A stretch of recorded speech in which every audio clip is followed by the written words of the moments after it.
What's up, Bills Mafia? Ryan Thomas here, of course. You're tuning in to another episode of the Thomas Take Sports Podcast. This is one that I've been really looking forward to. It's taken me a few days to get it out there, of course, but my thoughts on the rumblings that are consistently, day in and day out, in terms of what I like to call the DeAndre Hopkins watch. It is on, and the rumblings are continuing, day in and day out, in Western New York, at One Bills Drive, rather, that the Buffalo Bills could quite possibly be making a move for DeAndre Hopkins. Not only are the websites saying it, not only is the Twitter machine saying it, but you have friends, former players of DeAndre Hopkins that are stating that D-Hop wants to go to Buffalo and that he feels that Buffalo is the best option for him moving forward. That's big, obviously. If Adam Pac-Man Jones, who is very close with DeAndre Hopkins, says that DeAndre feels like this is the best option for him, that's big news. And it's news that hasn't really been talked about by many other than the rumblings and just kind of speculation. That's all we've really been given. But I just want to talk about the potential of this move and what it would do to the Buffalo Bills, what it would mean for the Buffalo Bills, rather, and how it would actually change the Buffalo Bills moving forward. Now, the Bills have had, 3 successful years in a row in terms of relevancy, in terms of getting to a stage. Have they come up short? Certainly. Have they not gotten to where they need to go, which is the Super Bowl? 100%. But an AFC title game, 2 divisional round exits, not where the Bills want to be, but you think of the 17 years of the playoff drought, you think of the few years, after they drafted Josh, their offense was a little shaky, the defense was okay, but it just wasn't coming together until they went out and they got a guy by the name, I think his name's Stephon Diggs. Yeah, I think that was who they went out and got, right? That changed the fortunes of the confidence of the offense, changed the fortunes of, respectability, talent, putting some eyeballs on the Buffalo Bills. But once they went out and got Stephon Diggs, what took place in particular at that wide receiver position, I've touched on it on previous shows, and to put it mildly, not a whole lot happened there. Not a whole lot has happened at the wide receiver position since the Bills traded for Stephon Diggs. Matter of fact, in the Josh Allen era, the Buffalo Bills have not drafted a wide receiver in the second round or higher. Now, one time, Gabe Davis, not a second-round pick. Khalil Shakir, not a second-round pick. Isaiah Hodgins, now with the New York Giants, certainly was not a second-round pick. So, going into this draft, a lot of, draft experts, talent evaluators, mock draft analysts, whatever you want to call them, podcasters like myself, they're talking about whether or not the Bills should actually take a receiver in this year's draft. And the question is, whenever you have to ask a question, whether they should or they shouldn't, that means that the position group in particular is not that deep, outside of the top 15 picks, that the good elite of the elite receivers in a draft class are typically taken in that range of the first, 10 to 15 picks. Buffalo picks 27th. So they're not going to necessarily be in a range to get arguably one of the highest rated receivers, but that's what they got their scouts for. They're going to check the scouting charts. They're going to check the scouting circles. They're going to visit with a lot of universities, go to a lot of different pro days, and check out the wide receivers and see what they can get. Does that necessarily mean that they're going to end up being a first-round pick? Probably not. Probably not. If they're not going to get one of those top guys, if one of those 2 guys, or maybe 2 of those 3 guys are gone by the time the Bills pick, and they don't make a move prior to that, like a DeAndre Hopkins trade, the Bills have changed their wide receiver room with Trent Sherfield, with Deontay Hardy. Not against those moves at all. You guys know I like those moves, low-risk, high-reward moves that fulfill their need as well. We're allowing them to acquire talent that was within the confines of the constraints, rather, of their salary cap situation. Whereas going out and getting a guy like DeAndre Hopkins, would change the way the Bills are viewed right now. This is very important. In terms of the way the Bills are viewed right now, you have the hierarchy of the AFC that, of course, features the Chiefs, of course, features the Bengals, and you go on the dry erase board and you're looking at who these teams have drafted in the last few years. Well, the Chiefs had 7 of 11 starters on defense that were rookies en route to winning a Super Bowl. The Bengals were in the cellar a few years back. They drafted Joe Burrow, but not only did they draft Joe Burrow, they went out and they drafted T. Higgins first in the second round of that draft, and then 1 year later they went out and got Joe Burrow's buddy, Jamar Chase. Whereas the Buffalo Bills have not continued to build around Josh Allen. I think this offseason, rather, has recognized that they have missed in that department, which is why they felt the need to go out and get some of these offensive linemen to try to protect Allen from not only getting hurt, but as well as Josh Allen himself in terms of the style of play that he plays with. And some of those guys I really like. They, once again, buy low, low risk, high reward, guys with really good starting experience like Connor McGovern and the lineman Andrews that they signed from the LA Rams, who was one of the starting linemen on the Rams Super Bowl team, of course. So what I mean to say in this regard is that the process has already begun in terms of them doing their due diligence and trying to be better about how they build around Josh Allen. That process has already started. What hasn't started yet is turning an idea into a reality. Right now, this DeAndre Hopkins news is only an idea. It's not a reality yet. Who would have to go to Arizona? What would have to go to Arizona in a potential trade? And everybody's speculating on that right now. Everybody is trying to wonder what should go to Arizona in a potential trade.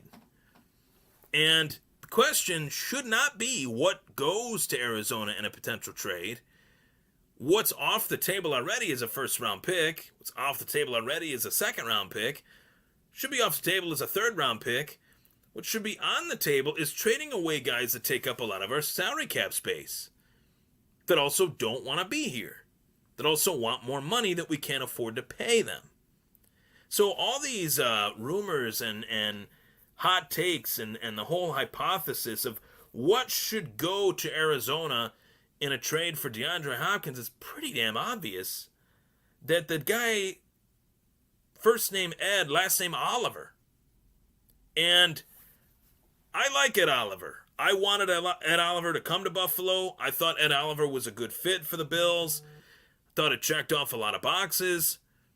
But it seems like he's disgruntled. And that's the last thing the Bills need in terms of their future. They don't need players that are disgruntled for pay reasons. They can't afford to pay the linebacker that they drafted the same year that they drafted Josh Allen. They couldn't do that.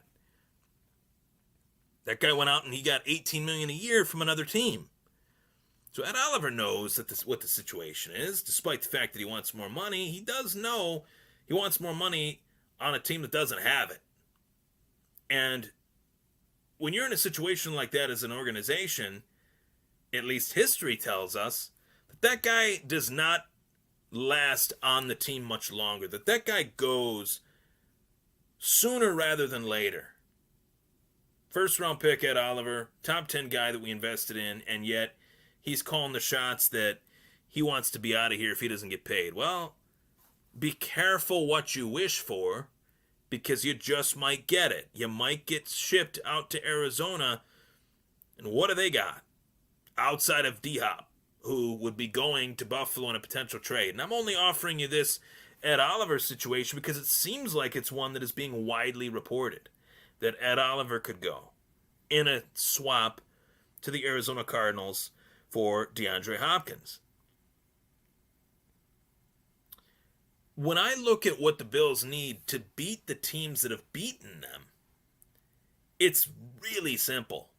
You know, I was talking to a Bills fan yesterday, just a random guy at the fights at Seneca Niagara that I went to last night for the Legacy Fighting Alliance. And he asked me if I was a Bills fan. I was like, well, I'm not, John Madden, but hey, here's my card. I do a Bills show. Oh, Cool. I'll follow you. Thanks. Wake up this morning. I have the follow on my Twitter and on my YouTube and on my Facebook. Shout out to you, buddy. Thank you. But what I was talking to this gentleman about was the fact that they are not going to beat Cincinnati. They are not going to beat the juggernaut, frankly, dynasty that is the Kansas City Chiefs by their offensive line. They're not going to do that. It's never happened to the Chiefs under the Pat Mahomes, era, because our offensive linemen aren't playing against Pat Mahomes, they're playing against Kansas City's defense, right? Our offensive line isn't playing against Joe Burrow, it's playing against Cincinnati's defense. What is playing against us and beating us is the firepower that the Cincinnati Bengals have, is the firepower that the Kansas City Chiefs have. In Mahomes and Kelsey, probably the best duo since the days of Montana and Rice. I can't believe I'm saying that, but proof is in the pudding.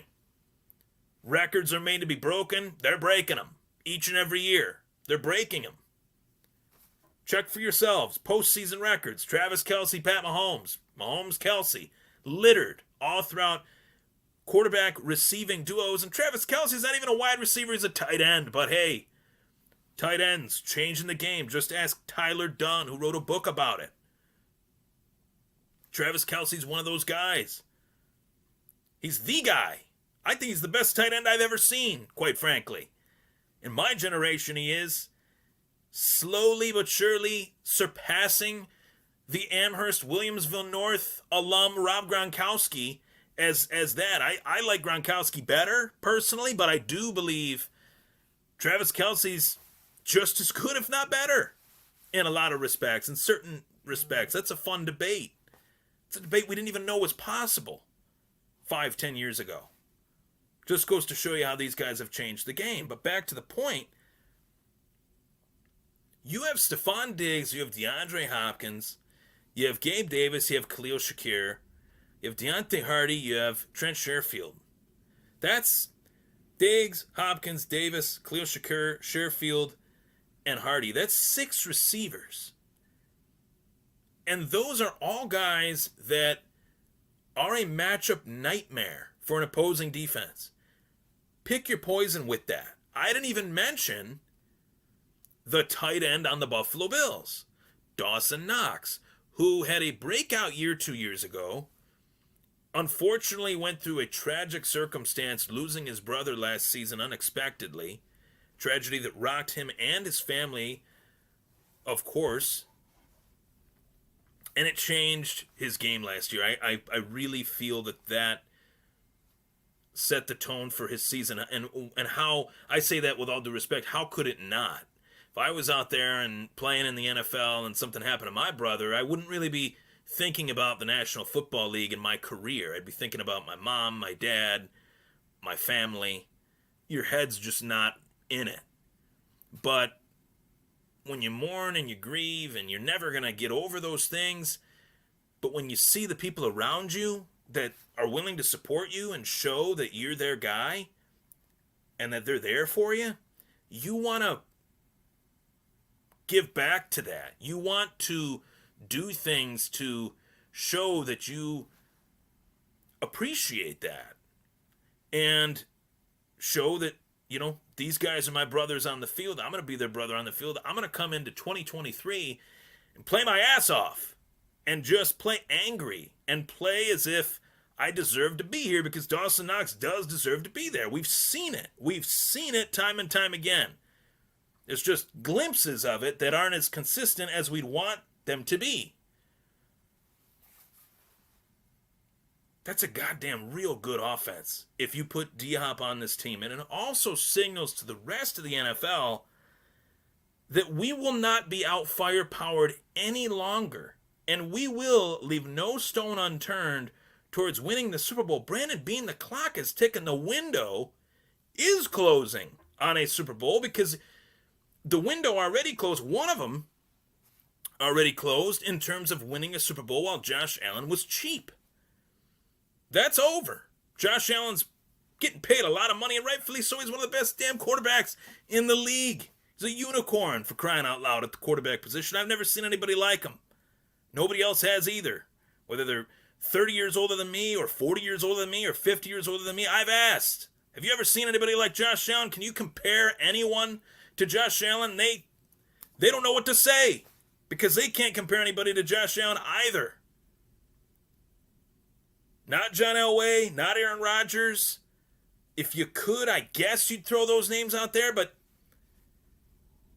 did those guys run over linebackers? Did those guys jump over Anthony Barr? Not that I've seen.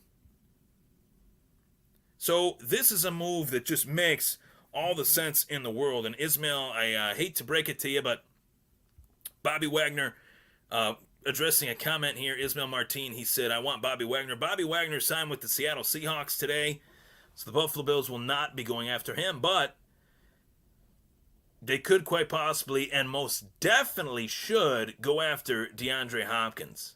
This is not debatable. This is not something to sleep on and overthink and not do it. It's something you just do. Just do it. Just do it. Because anytime you're in a position where you need to get from point A to point B as a competitive unit, and you pass on it, and that guy goes to another team, you can only wonder, what if we would have went out and got that guy?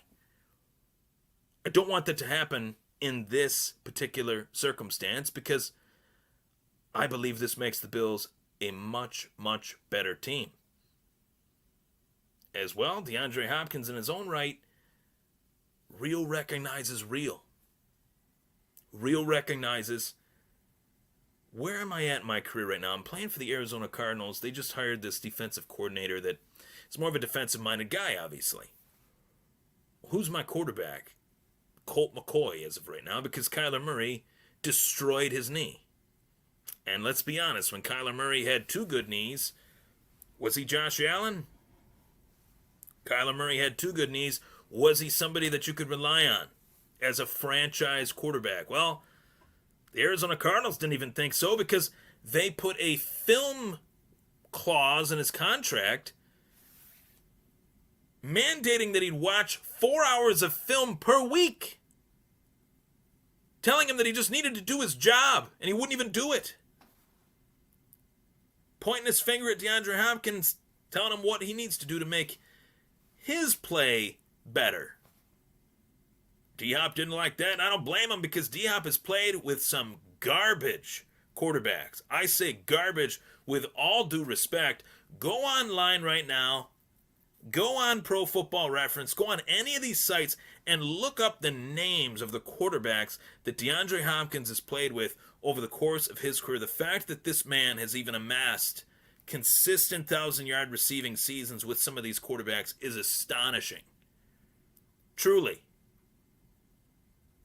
And that guy on the other side of the field from Stephon Diggs, which one do you double cover? If you double cover both, you got a problem. And much to the point of Ismail Valentin, no wide receivers in the draft can impact us like D-Hop. And I'm of the opinion that the window of opportunity is there. It's still there. You can't let it pass you by building into the draft. Where the draft, it takes time for these guys to get acclimated to the speed of the National Football League, whereas if there are guys out there that can make your team better to help you win now, you take the opportunity to go get them. And DeAndre Hopkins is one of those guys. It would change the way that the Bills are viewed. It would change the team to go out and get a guy like that. That's all I got to say.